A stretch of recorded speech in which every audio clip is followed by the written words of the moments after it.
In a world of constant noise, endless distraction, and performative busyness, what does it mean to pursue true excellence? Not hustle for hustle's sake kind, but the kind rooted in values, meaning, and sustainable high performance. Today's guest is one of the clearest voices on that question, Brad Stulberg. He's a best-selling author, performance coach, and researcher on sustainable excellence. He's a rare returning guest to the coaching lab for good reason. His work regularly appears in the New York Times, Wall Street Journal, and The Atlantic, and he serves on the faculty at the University of Michigan. His new book, The Way of Excellence, reframes excellence not as a finish line, but as a process of mastery, meaning, and becoming. Drawing on modern science, timeless philosophy, and real-world stories of elite performers, he shows us how to integrate mastery and mattering so we can perform at our best without burning out or missing out on what truly matters. We're going to explore why excellence is not about outcomes, but rather process. How to build real confidence through consistency. The difference between pseudo-excellence and the real deal. How focus, discipline, and values alignment create sustained performance. And finally, how to pursue greatness without sacrificing our well-being, relationships, or meaning in life. Whether you're an athlete, coach, leader, entrepreneur, or simply someone who wants to live with greater intention, this discussion, I think you're going to sense there's a clear, grounded roadmap for what it means to be at your best, day after day after day. If you're new to the show, I'm Dr. Brad Cooper, CEO of Catalyst Coaching, the nation's top-rated MBHWC-approved health, wellness, and high-performance coaching training institute. We've been training coaches since 2007. So whether you're considering certification or you're already coaching and you want a strong professional community, we'd love to connect. Reach out anytime. Results at catalystcoachinginstitute.com, and we'll set up some time to chat. And now, it's time to explore what true excellence really means with best-selling author and performance coach Brad Stulberg on the latest episode of the Coaching Lab podcast. Hey, Brad. How are you, buddy? I'm well. How are you, man? Good to see you. Well, let's rock and roll. I want to hear the story of the Zen connection. So what I read, Brad, was this book came from 20 years ago in the initial genesis of you reading Pirsig's book, Zen and the Art of Motorcycle Maintenance, and it starts developing. Walk us through that whole story. How did that happen? Give us the connection with Zen and excellence. Zen and the Art of Motorcycle Maintenance is probably the book that has most shaped my life as a whole. Yeah, I've read that. My philosophy of life, which very much revolves around what Robert Pirsig called quality and what I call excellence, but also in a very pragmatic way, just the trajectory of my life. I read that book for the first time my sophomore, junior year of undergraduate school. And I wasn't sure if I was going to go the route of really trying to push for business school and economics, where it's kind of the default path for me, but sure. I wasn't very strong at math and science. And I read that book and it kindled like this enormous intellectual flame to explore the creative arts and writing and to not really give up on a dream that I had since middle school, where I was on the school newspaper to be a writer. So I am deeply indebted to Robert Pirsig in his work in so many ways. In terms of the book, so it's the center of Zen and the Art of Motorcycle Maintenance is this term called quality. Mm-hmm. And Pirsig describes quality as the interaction between a subject and an object or an actor and his or her act when they are so intimately connected, when there is so much focus and intention and caring, the delineation between you and what you're doing disappears. Right. And you just become one. So you're no longer playing the piano, and music is just happening and you're a part of it. You're no longer coaching an individual. Coaching is just unfolding and you're somehow a part of it. You really lose a sense of self in your act. And he called that quality. And my thinking on this topic has evolved. I really have come to see that is also at the core of heartfelt, genuine excellence, which is what this project's all about. And so that was 20-ish years ago. Why now? What sparked this now? You've had some great books. We've talked about those. I loved them. And now the connection seems tighter. I think I'm just ready now. And I probably wasn't ready 10 years ago, 7 years ago, 5 years ago, even 3 years ago. This feels like my biggest swing in a book yet. And I don't necessarily think I had the life experience or the writing chops to do it then. And I feel like I now have those. I also think that societally, it feels like the right time for this book. There's these two forces that crowd out the real thing when it comes to excellence. And one of those forces is what I call pseudo excellence or hustle culture greatness, which I know you and I share a disdain for in common. And that is all the hacks and quick fixes and silver bullets and Instagram influencers that may be world-class at marketing, but they're not really world-class at anything else. And they're certainly not peddling a variety of excellence that leads to great coaching feats or athletic feats or artistic feats or entrepreneurial feats. What it leads to is clicks and followers for their Instagram accounts. And I think that has gotten confused with the real thing to a point where people can all too easily get caught up hopping from fad to fad, or people hear words like excellence and greatness and they say, oh, that's not for me. Like that's what all those bros are doing on the internet. I want no part of that. So that's one extreme that has really bastardized what genuine excellence is. And then there's this other extreme that essentially says, it's such a hard world to live in right now. Like, why even try? There's no point of trying. Yeah. And I find that extreme to be equally nihilistic in many ways. And what gets crowded out is genuine, heartfelt excellence, which really is something different altogether. Well, and I think your subtitle is so powerful. It's a guide to true greatness and deep satisfaction in a chaotic world. You're not walking around with blinders or la la la la la, finger in your ears. You're saying, "Hey, life's hard. It's a weird place to live right now, and we still can pursue this combination of greatness and deep satisfaction." I'm curious.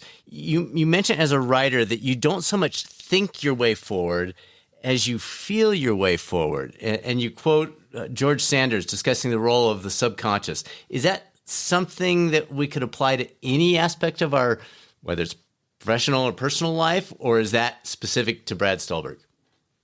That is something that is very much applicable to all of us. Excellence is very much an affective state, so it is a feeling. We know this just based on when we observe other people being excellent. So when you ask someone who's watching Steph Curry, like, how do they know Steph Curry's great? Or you ask someone who just had the creation of a master chef, and you say, like, how do you know that food was great? Or you put someone in front of like Rothko's art and you're like, how do you know that's great? Nobody gives a very intellectual answer. They don't say, Steph Curry is about 3 feet off the ground. His elbow's tucked in. He's shooting at the apex of his shot. The ball is, a perfect parabola. They say, like, I know he's great because I feel it. Like, I just sense it. When you eat that first bite of like just an incredible, piece of sushi that's perfectly rolled by a master sushi chef, you don't think like, well, the texture of the fish is, 80% soft. Like, no, you feel it. So we know this when we're in the presence of excellence, but we also know it when we ourselves are in the groove of excellence, when we're creating it in our own lives. I reported on this book for many years. I talked to athletes, teachers, physicians, artists, entrepreneurs, mathematicians, researchers, on and on and on. And I asked like very simple questions, which is, what are you doing at your best? And how do you know you're at your best? And the answers I got, what are you doing when you're at your best? I'm creating. I have relaxed, focused attention. I'm in community with other people. I'm operating at the height of my powers, so on and so forth. And how do you know you're at your best? Everyone told me it was a feeling. I feel alive. I feel electric. Nobody said that they thought their way to excellence. So it very much is this feeling state. It's this deep, full body sense that you are on the right track. Now, you have to have some basic skills. That's an understatement. You have to be pretty good before you can trust that feeling, because if you're a novice and you're brand new to something, your feelings are often actually quite misguided. My understanding is it feels really good to do hard drugs, but very few people would say that's an excellent life. So we can't just mistake something that feels good with excellence. But once you've put in the work and once you've understood the fundamentals, then you can start to feel your way forward. In all masters of crafts, they very much operate based on a feeling.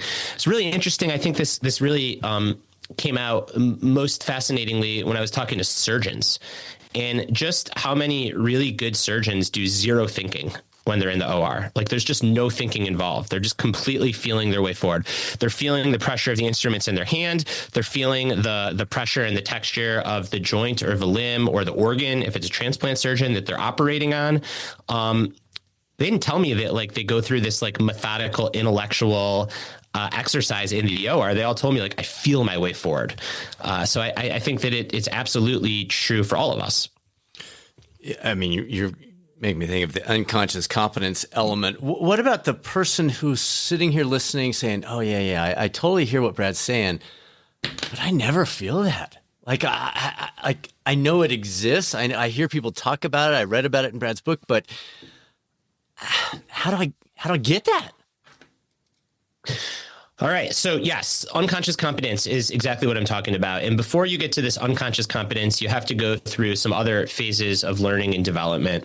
The first is what is called unconscious incompetence. Yeah. You don't even know. So you don't know that you don't know what you're doing. Right. And at this phase of the game, you need coaching, you need mentorship, you need to read a book, you need to get on the right path, and you need people to help you do that. Then there is conscious incompetence. So this is when you're aware that you're doing it wrong, but at least you're aware that you're doing it wrong. That's followed by conscious competence, when you're effortfully thinking your way to doing it right. So this is when the athlete is looking at their watts or their heart rate and all this, their foot turnover, whatever it is, all these metrics that tell them that they're doing it right, but they're still like thinking about it. And then it's only when you've progressed through those three phases of competence that you get to the unconscious variety, which is really where you can just feel your way forward. So to the person that really wants this sense of aliveness and this feeling and kind of gets it, but feels like they don't have it in their own life, I would say, like, first off, do you have a craft or an activity? It can be professional, but it can also be a hobby where you have dedicated time set aside to focus and to learn and to drill the fundamentals over and over again. The second thing I'd say is be brutally honest with yourself. Like, where are you at on that path of competence? And maybe you're still at the unconscious incompetence part and you want to be great at basketball or you want to be great at tennis, but you don't really even know what you're doing. Well, that's actually not a problem. That's a good thing. That means there's a lot of low hanging fruit. Like you can get some coaching, you can learn. And then I think for people that have spent a lot of time in conscious competence, so where you're proficient and where you're skilled, but you still don't have that feeling, I think it's really an act of faith to often just like let go and to relax into yourself and to leave some of the things behind that perhaps have helped you. And to feel your way forward. The easiest or the most salient example of this is all the tools that we use to measure our performance or productivity. So like a Whoop or an Aura Ring, or if you're a writer, something that counts your words, or like a Grammarly assistant that is helping you with your sentences as you write. And these tools are great for the conscious competence part. So like when you really need to pay attention to feedback and refine your process, they're great. But you reach a certain point where actually the tools start to get in the way. Because they start to own you more than you own them. And they create all these self-fulfilling prophecies about what you can and can't do. And that's a good time to actually leave the tools behind and say, like, I've done the work. I understand my body. I understand my craft. I'm going to try to feel my way forward and feel myself into this groove that is ultimately an excellent performance and an excellent life. 100% agree. I've seen that over and over. And it's hard to let go. It's hard to let go. So how do you help the person who says, well, I can't stop looking at my pace in a marathon, or I can't stop whatever their thing is that gives that feedback. That's where the struggle point is. Any guidance for that person? This is where good coaching is so important. And it's one of the hardest things to do because you're actually telling someone that this thing that's working for you is getting in the way. Yeah. And they're like, what do you mean it's getting in the way? It's working for me. Yeah, 100%. And you're asking them to take a big risk, and you're saying it is working for you, but it could also work better. Yes, that's and the you word. Kind of have to take a leap of faith here. Yeah. So how do you inspire someone to do that? I think you can try in low stakes situations. So before you take the watch off during a race, you take it off during a training workout.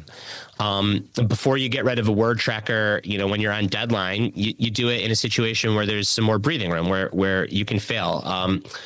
It's like a safe to fail experiment. meaning that you could fail the experiment and everything's going to be okay. You know, you're not going to lose your job. You're not going to get injured in those circumstances, in those situations. I think it's also really good to help someone reflect on where they're at in those 4 phases of competence. And if they've been on the conscious competence rung of the ladder for quite some time, I think that gives someone evidence that, hey, like I do know these fundamentals. I have been paying close attention. I'm ready. And it can help if a coach helps someone review that evidence and really makes them believe that they have that evidence. And then sometimes you just don't have a choice. So I talk about the golfer JJ Spaun, who won a major tournament the morning after his daughter woke up yes, I in love the middle that of story. the night and was vomiting all over. And he's got 2 kids and his wife had to stay home with the kids. So he went to CVS, the 24-hour CVS at 3 a.m. So if that dude would have been wearing a recovery tracker or a sleep score, it would have been 0.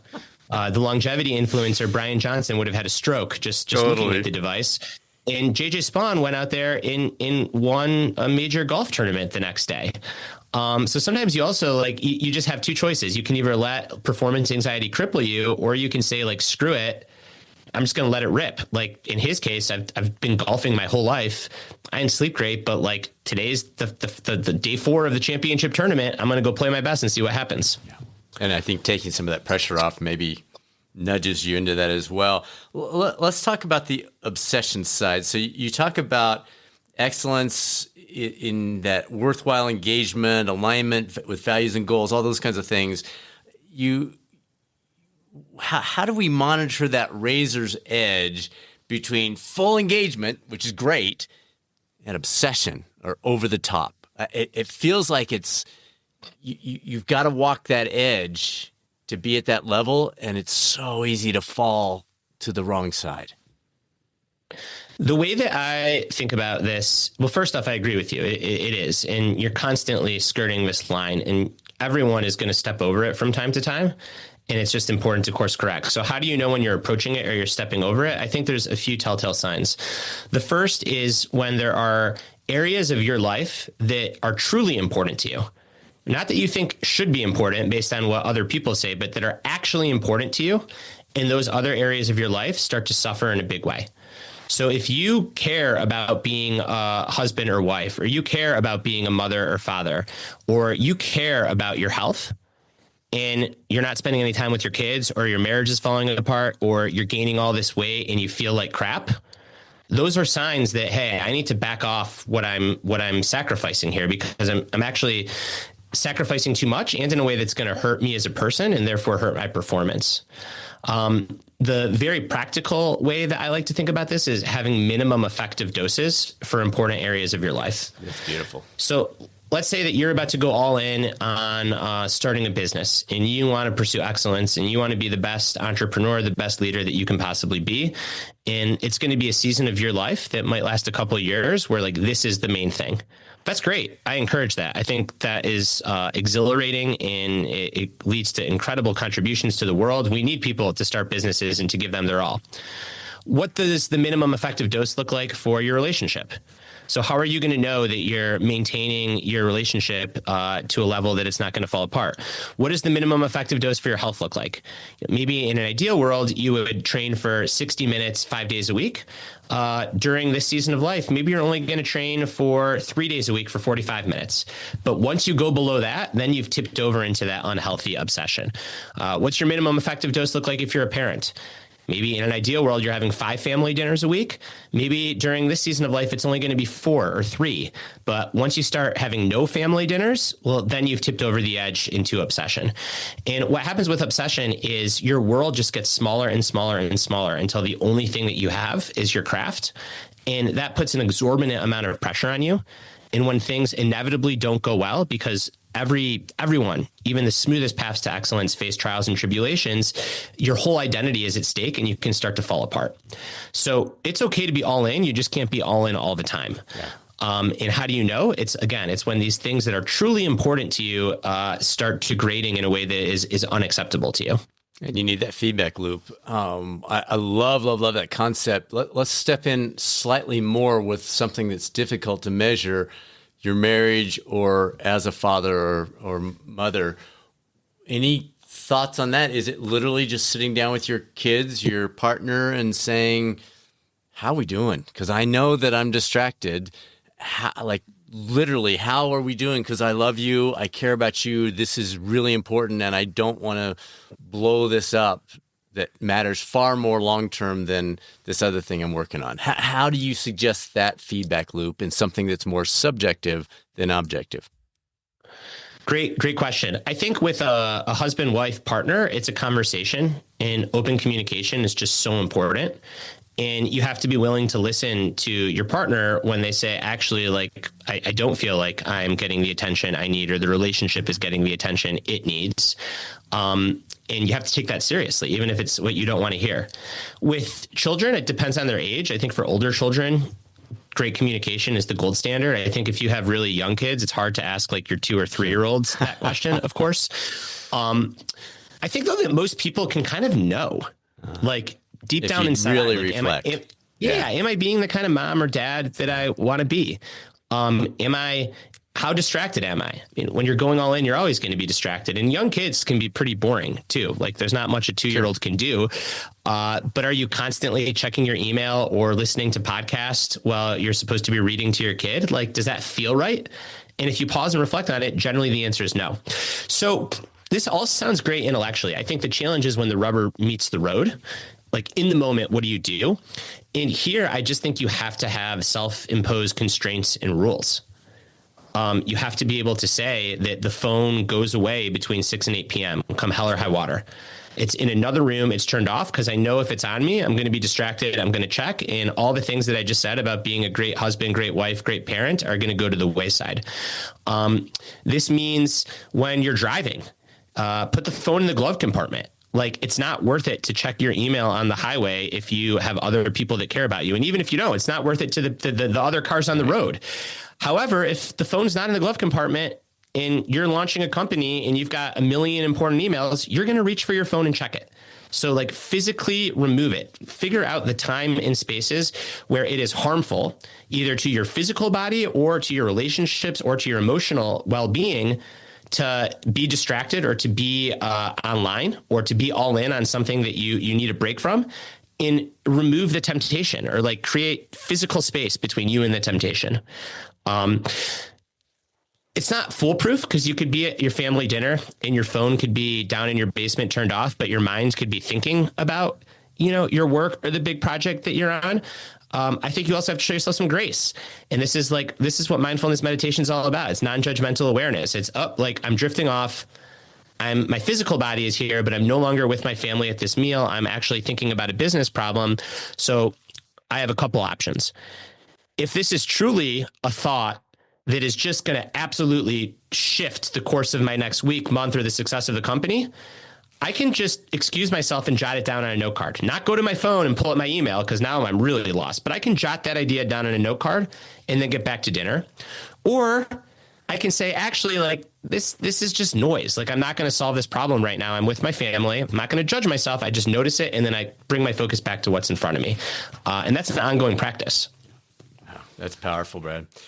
You note that many of us are craving, maybe folks don't even realize it, but something deeper, something more meaningful, something beyond just the hacks and the swiping and all that kind of stuff. Would you say that's the pull of excellence? And if so, how do we recognize when we are drawn by that? And where do we go from there? How do we then move forward with that? The pull is this sense of mastery and mattering. So mastery is developing skill and competence at something that you can trace back to the effort that you put in. And mastery is such a deeply satisfying human need because nobody can buy it. You can't power your way into it. You can't authority your way into it. You can't fake competence. You can't fake mastery. You can't fake skill. So skill has to be earned. And when you earn something, there's a lot of satisfaction and fulfillment that comes with it. The mattering part of the equation is you feel like what you're doing actually has some significance. Maybe it has significance in the world because you're doing something that's going to benefit others. Maybe it's significant because you're inspiring others. Maybe it's significant because even though it has no significance to anyone else in the world, it's shaping you as a person. So here is the person that is never going to win a medal, is just barely going to, run a 4-hour marathon, but they still find marathon running worthwhile because it's teaching them as a person about how to deal with discomfort, about how to stay calm, about how to take on challenges. Perhaps you're role modeling for other people in your family or your friend group that you can try something new and big and scary and fail and succeed and grow. That is meaningful. That matters. When you pursue excellence, you combine the skill development and the competence, the mastery with the mattering. And that is a really potent combination for helping us to feel alive and good and satisfied in our lives. That's the psychological pull. The biological pull is that humans are wired to grow. Like that is our hardwiring. Since the beginning of time, long before humans, all living species have this biological imperative to persist and to flourish.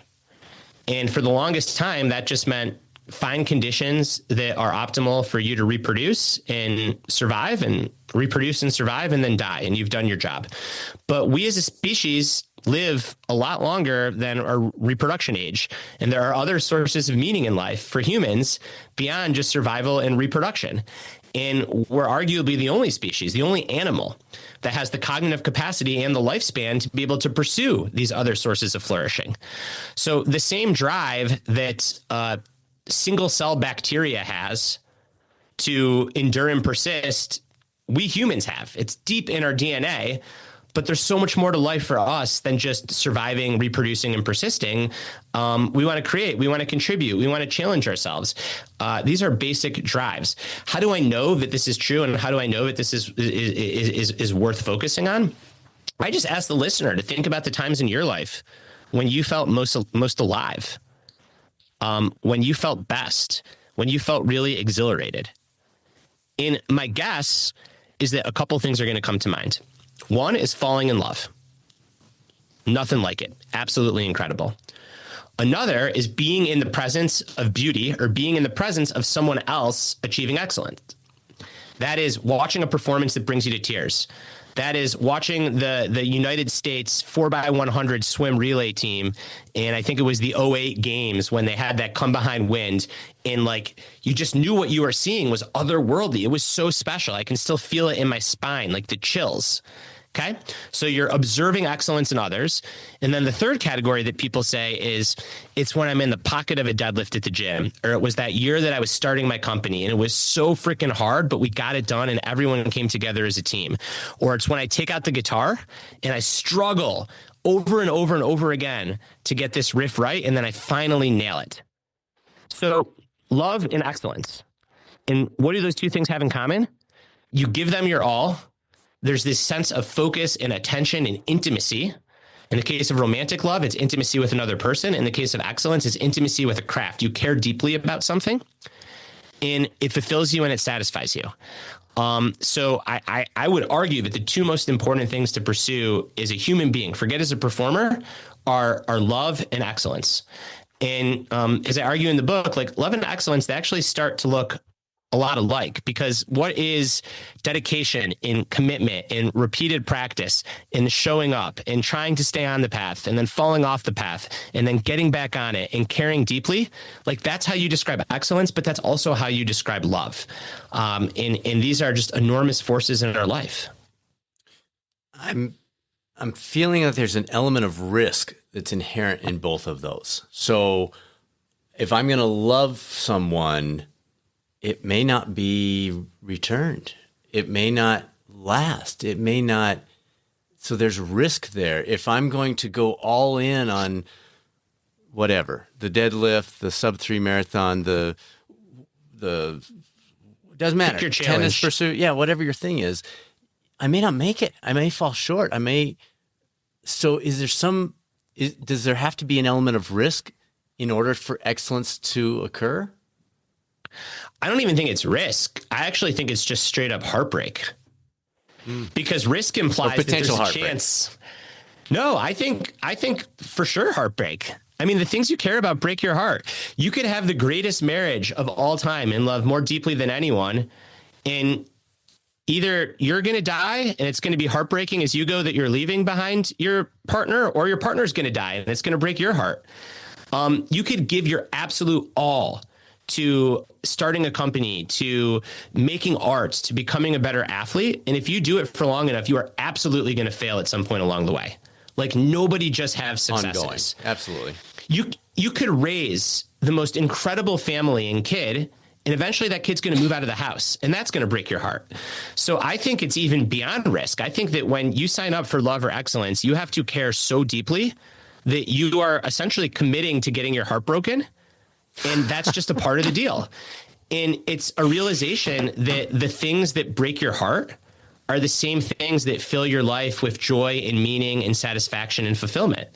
And the cost of stepping into the arena, the cost of loving, the cost of pursuing excellence is you're signing up to get your heart broken. But the love, we're not selling it here, Brad.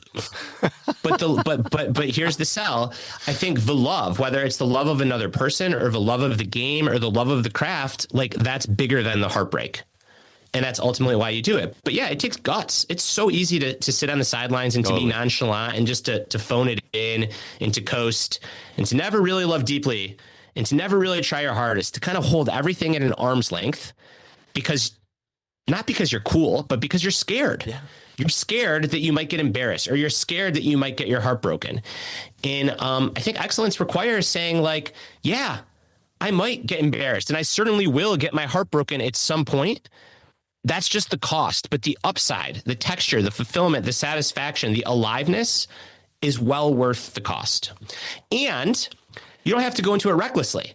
This is why we have poetry. This is why we have good music. This is why you have friends. This is why you have coaches. Like the beauty of heartbreak is that there are so many other people that are also getting their heart broken because they've given something their all. And you can be there to support each other. One of my favorite parts of the book is this reporting on Caitlin Clark, arguably the greatest collegiate athlete ever, certainly the greatest collegiate basketball player ever. And her junior year, after her team lost in the finals, there's this incredible scene where all the girls are out at this bar and they're crying. You know, they're just like, they're a wreck. They lost the national championship. They're all heartbroken. And reflecting back on that moment, Caitlin Clark says that moment of heartbreak is actually the most memorable moment of her college career. And not because it was so sad, but because she was holding that heartbreak together with all of these girls, all of these teammates that are her best friends in the world, that went to war together on the basketball court. And it was the vulnerability that they all shared and giving it their all and coming up short that connected them. And she said, more than any championship ring that I didn't win, I'm going to have these women in these relationships in those moments of supporting each other for the rest of my life. And that's how you hold heartbreak. Yeah. I think this ties into it a little bit. You say stress is mediated by meaning. Wow, Brad, that was beautiful. Let's talk about that. What do you mean by stress is mediated by meaning? You bring it out really well in the book. Talk us through that. What stress is stress, man? What do you mean mediated by meaning? So we used to think that stress is stress. More recent research has shown that stress is actually not stress. There's stimulus, and then how the nervous system interprets that stimulus and what it does as a result is very contingent on whether or not it's meaningful. Yeah. So here's an easy example to make this really, really clear. If you go to a gym and you really are focused on bench pressing more weight, and you're doing it in a community of other people, and it's a goal that you voluntarily chosen for a whole manner of reasons, and someone picks the bar off of you, and you have to fight for a rep, fight for a bench press rep, and maybe you make it, maybe not. It doesn't even matter. It's very, very stressful to your body, but it's also meaningful. There's a reason that you're doing it. You are going to grow as a result of that rep. However, if you are someone that has never been to a gym and doesn't want to be in a gym and has never bench pressed before, and someone takes you over and lies you on a bench and puts a 225-pound loaded barbell over you, that is called torture, right? Literally, that is not allowed in like international law. That is torture. But it's the same thing. One person views it as meaningful and they're prepared for it. The other person is like, why am I doing this? So this is true for everything in life. I think this comes up also in work context all the time, where you can have two people that work the exact same number of hours And one person burns out horribly and is a disaster, and the other person completely flourishes and thrives. But they're both working 50 hours a week. So why does one burn out and why does one flourish and thrive? And the answer is not in how many hours they're working. It's, do they find their work meaningful, right? So stress is absolutely mediated by meaning. That means that when we take on challenges, when we voluntarily accept challenges, when those challenges are meaningful, either because of what they're contributing to the world or how they are shaping us, we have a positive growth promoting response to that stress.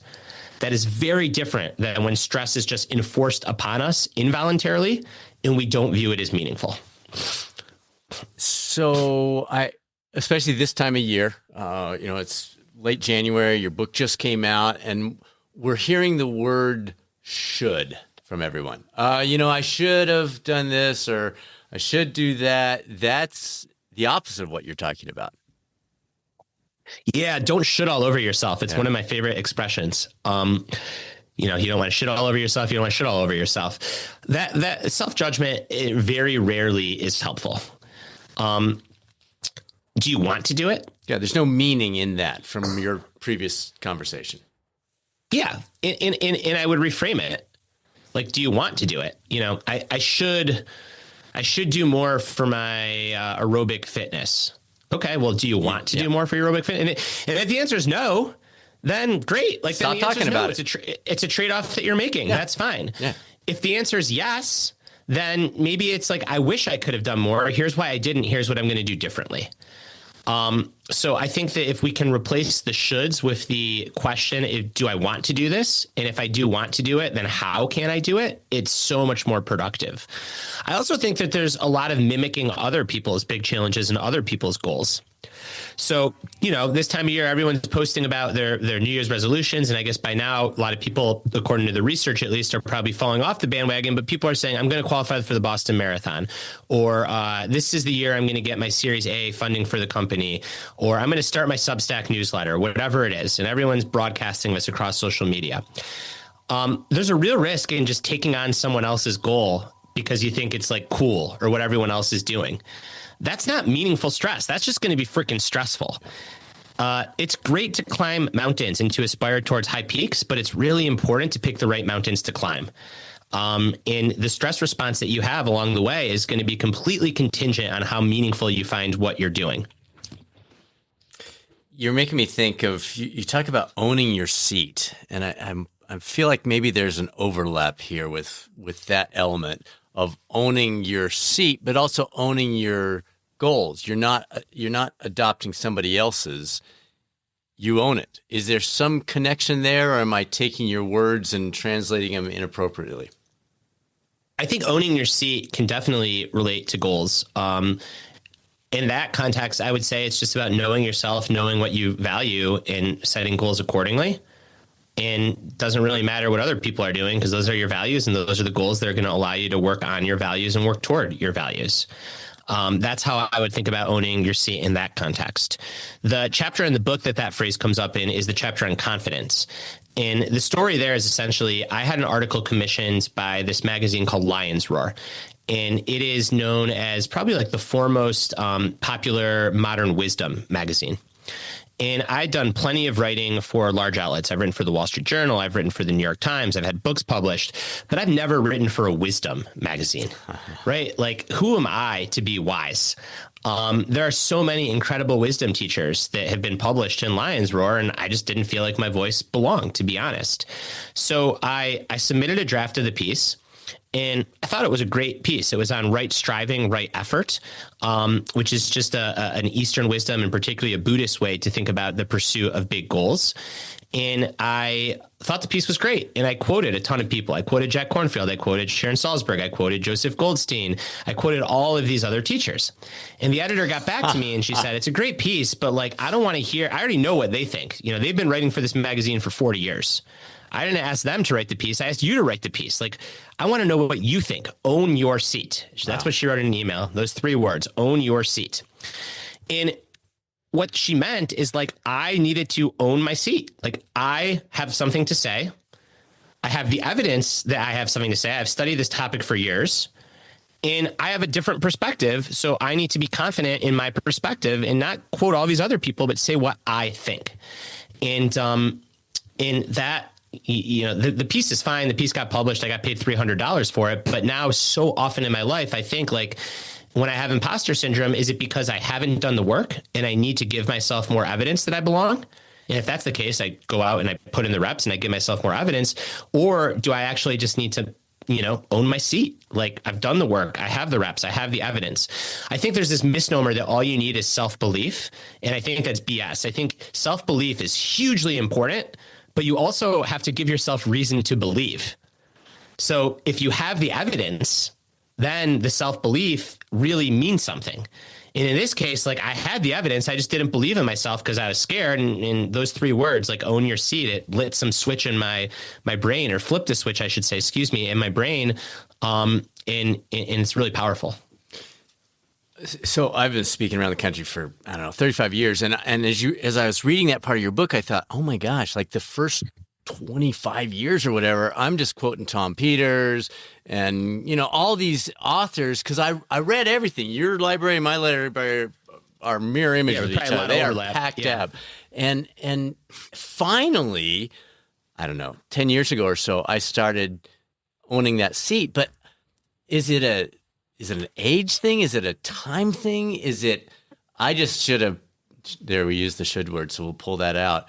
But you know what I'm saying? Like I hadn't earned the right to own that seat because I'm 28 years old speaking to 50-year-olds at that time.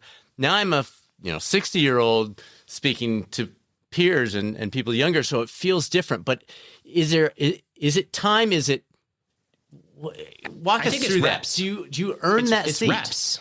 Yeah, you earn it. It's reps. It's giving yourself evidence, and it's reps. And then generally it's good coaching and mentorship, either self-coaching or someone else that you trust saying, hey, you're ready for this at bat.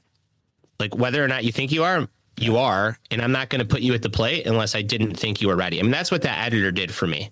She essentially said, you're ready for this at bat. Yeah. So go take the at bat, and I needed to hear it in that context.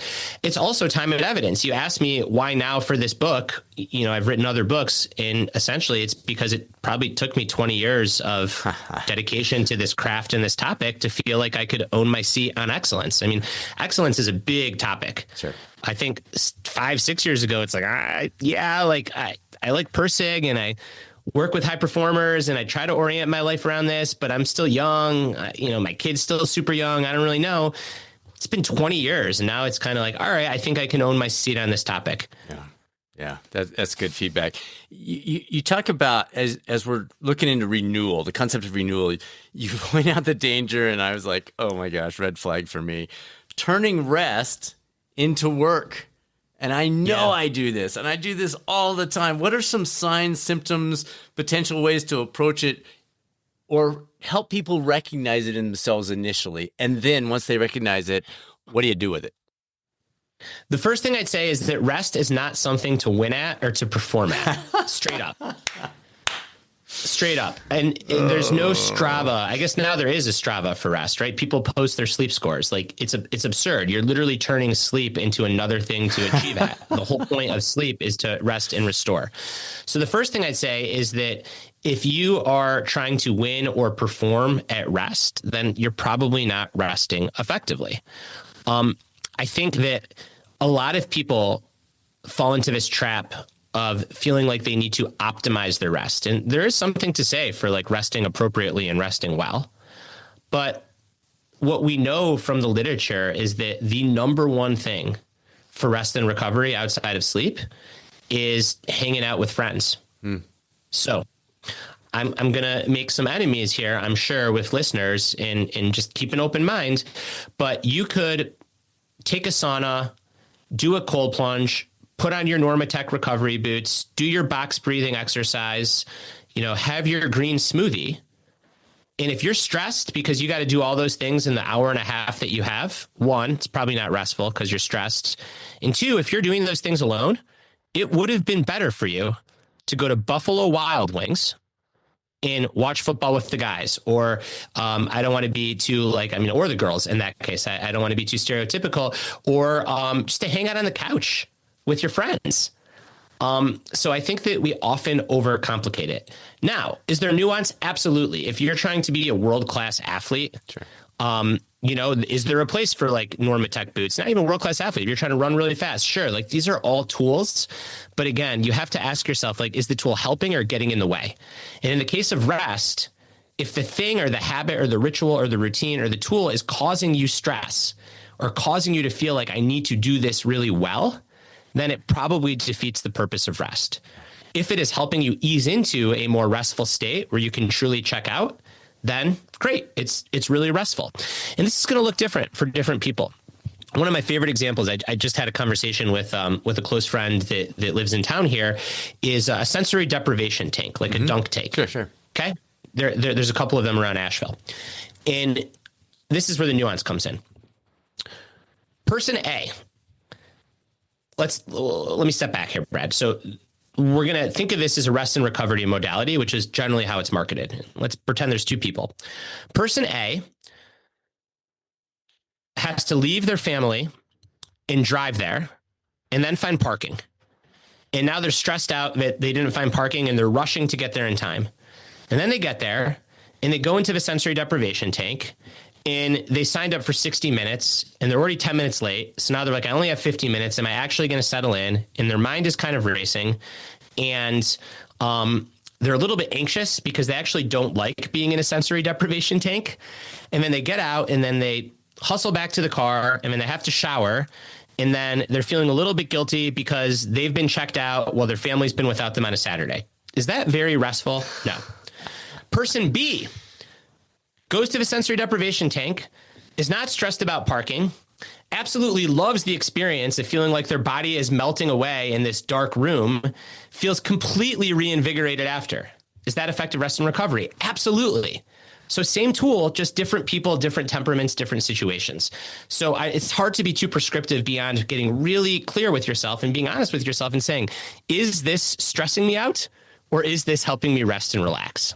Well, I think that brings us back to the N of one piece where what's perfect for you, it's not happening for me, or vice versa. And yes, to take the data, we want the data. Know yourself. Yeah, yep. And know yourself, look at the data, be aware of the evidence, and consider the inside. Let's flip to the other side of rest and talk about gumption. I haven't heard that word in a while. I loved it. Great job. Tell us about gumption. Gumption just means stick-to-itiveness. It is a feeling that no obstacle can stop you and that you are on the path and that you're going to figure out how to get where you want to go. And it might not be the route that you initially foresaw taking, but you're going to be creative and intuitive enough to problem solve along the way.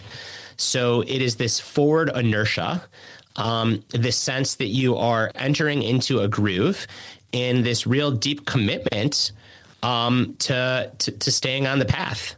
And I think that why it stuck out to you and why I think it's standing out to so many people who are reading this book is it's not a very common world. It's not a very common word in today's world. I think that we've lost stick-to-itiveness. Yeah. We want instant gratification. We want hacks. We want quick fixes. If something's not working, we try a new approach right away.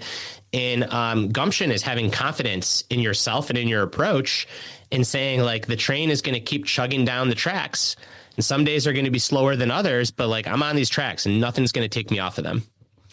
And as we get into your analogy about the 9 innings, it's in your patience chapter, and you say excellence is not about being a champion of one inning. It's about playing all 9 the best we can.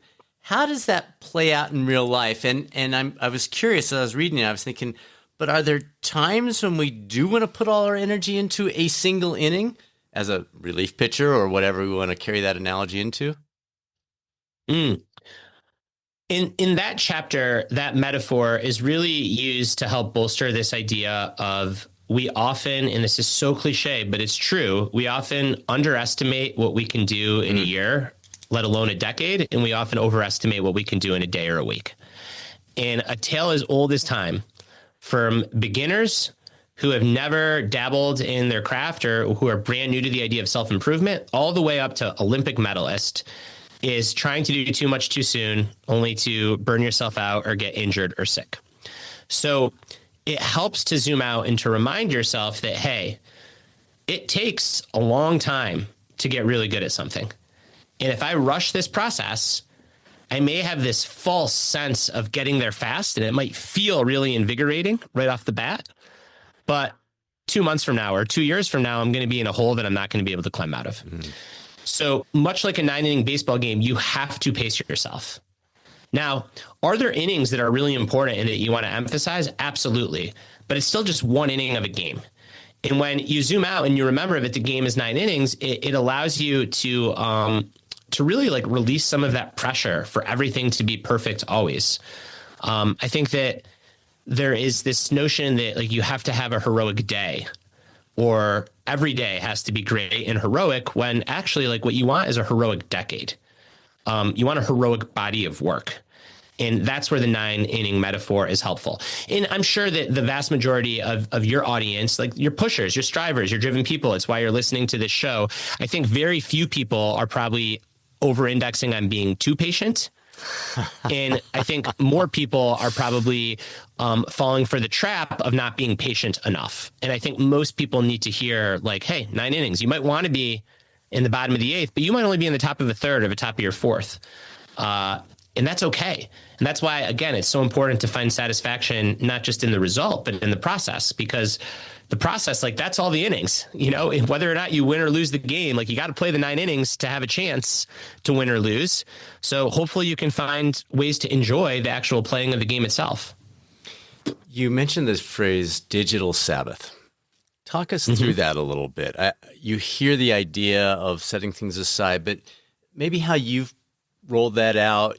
You have a need to be on a lot. You have a need to be checking in a lot. So you're a great example of this.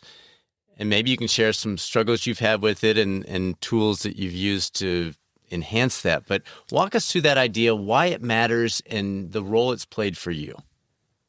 All right. So a couple caveats, being very, very honest here. Right now, I am not adhering to it during this book launch period. And that gets back to going all in. Sure. At periods of time. This is a season of all in. So that Perfect is something sense. that I was willing to let go of for a set period of time, right? I've given myself 3 months, okay. And then I will reinstitute it. And I'm sure it will be hard to reinstitute because it's hard to, you know, to restart Come something back. Like that when you're pushing. So what's the digital Sabbath? The digital Sabbath is just what it sounds like. It's observing a Sabbath, a day of rest, but it doesn't have to be a day. I did a day. It can be a half day. It could be 2 days. It could even be 3 hours where you have no real digital devices that allow you to fall into traps that you'd otherwise fall into.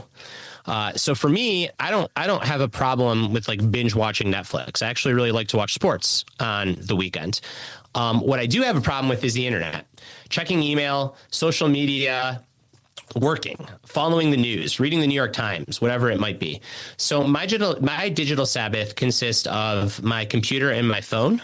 For the first like 6 months of this, I'd had my wife hide them because I was so much of a degenerate that like if I knew where they were, I'd go pull them out to check something real quick. That's awesome. Eventually I got into the habit of it and enjoyed it, where I had no problem just putting my stuff in the storeroom in the basement. And I would put it away on Saturday night, and I'd come back to it on Sunday evening, or depending on the week and what we had going on, sometimes it would be Saturday morning to Sunday morning. And during that time period, I also would open up a flip phone. So I had this flip phone that had no internet on it. You couldn't text from it because it was like the old system where you had to hit the number, three times to get a letter. Like no one's actually going to text using that thing. But what the phone did is it allowed me to, one, call my brother, call my best friend during this time period, because that was values aligned. Sure. Like that, my problem wasn't that I was talking to Justin for an hour. My problem was while I was talking to Justin, I was answering emails. So I had the flip phone that also helped with like family coordination. So, my wife is taking our daughter to soccer. I'm taking my son to basketball. We need to be able to be in touch. Flip phone solves that.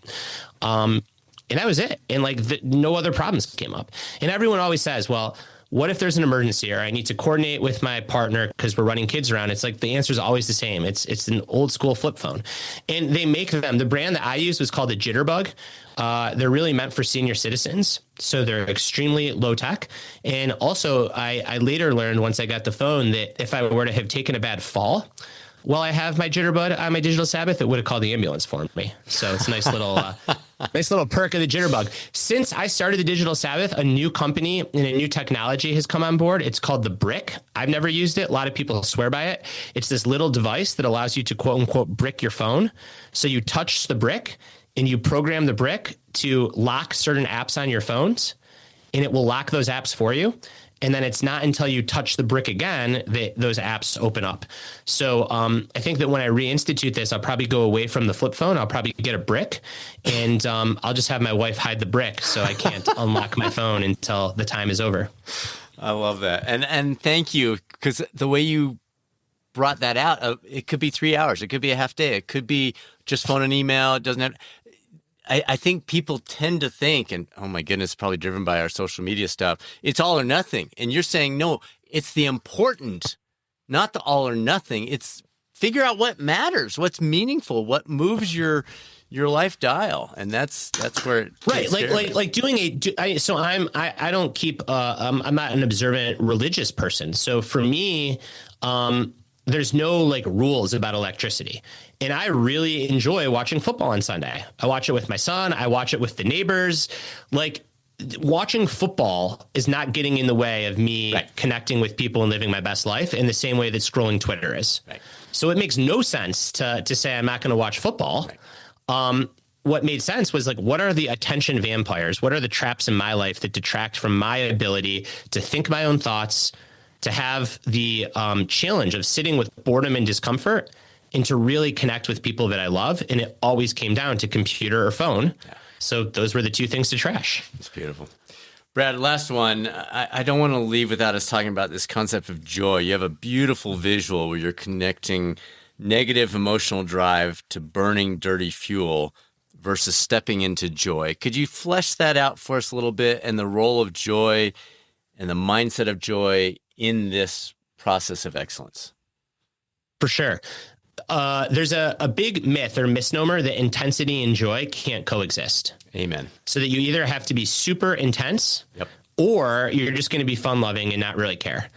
And what I found in reporting on that book is that it's just totally BS. Totally. Like all the best performers across fields have a combination of intensity. There's a switch that they can flip and they can really push themselves hard, and they can do it with a huge smile on their face. Yep. There's a lot of grifters on the internet who tell you that you have to be angry all the time and you have to be isolated from other people and you have to do everything to prove someone wrong. And it's like this very kind of intense and angry approach to greatness. But when you actually talk to great performers, no one's like that. So even Michael Jordan, who is known for his killer instinct, he would dunk with his tongue out, like this primal expression of joy.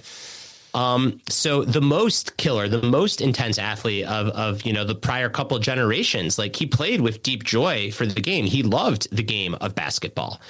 The greatest ultra marathon runner ever, Courtney Dauwalter, is such an intense person because you have to be intense to win these 100-mile races in the conditions that she does. But she also says that joy is always in the front seat of the car. And maybe for 70 miles of the race, it's driving. And then for 30 miles, things get dark. But joy goes to the passenger seat. It's not in the back seat. It's not out of the car. It's still there. She can still smile. She can still laugh at herself and the craziness that she's going through. And it is the joy that actually allows us to be so intense. Because if we don't have the joy, then what's going to keep us coming back? If climbing mountains really hard, and I'm speaking of mountains metaphorically, but if you're a climber, this could be literal too. And it's going to be hard either way. If you can't learn to have fun during the ascent, then you're not going to last very long climbing mountains. And that's true if it's an actual mountain, but that's also true if you're trying to run a marathon, if you're trying to start a company, if you're trying to publish a book, if you're trying to learn an instrument, if you're trying to exhibit art, right? Those are all mountains to climb, and all those journeys are going to be full of obstacles and challenges, and you're going to have to be very intense to get the best out of yourself. There's no way around it. And if you can't learn to have fun while you're doing it, you're never going to last. So I think it's garbage that intensity and joy can't coexist.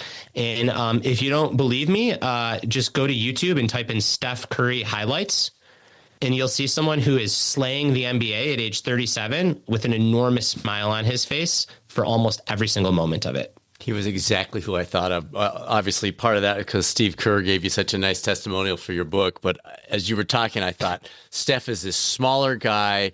Of anyone, you would think he's got to be more intense and he's got to be more. No, the guy is the picture of joy out there on the court. So, Brad, this was awesome. Thank you so much. I love the way we brought that to a tilt there on the joy piece. Great job on the book. Congratulations. Go get him, buddy. Thanks, man. This was a pleasure. I appreciate you. Thanks for joining us. If you've been considering pursuing your MBHWC approved coach certification, now's a great time. Each of our 4 annual cohorts includes the latest updates from the MBHWC, including a complimentary study group for those pursuing the National Board Exam. All the details on our Institute site, catalystcoachinginstitute.com, or email us anytime. We'll set up some time to chat. Results@catalystcoachinginstitute.com. And now, it's time to be a catalyst. This is Catalyst Coaching's Dr. Brad Cooper. Make it a great rest of your week, and I'll speak with you soon on the next episode of the Coaching Lab podcast, or maybe over on the YouTube coaching channel.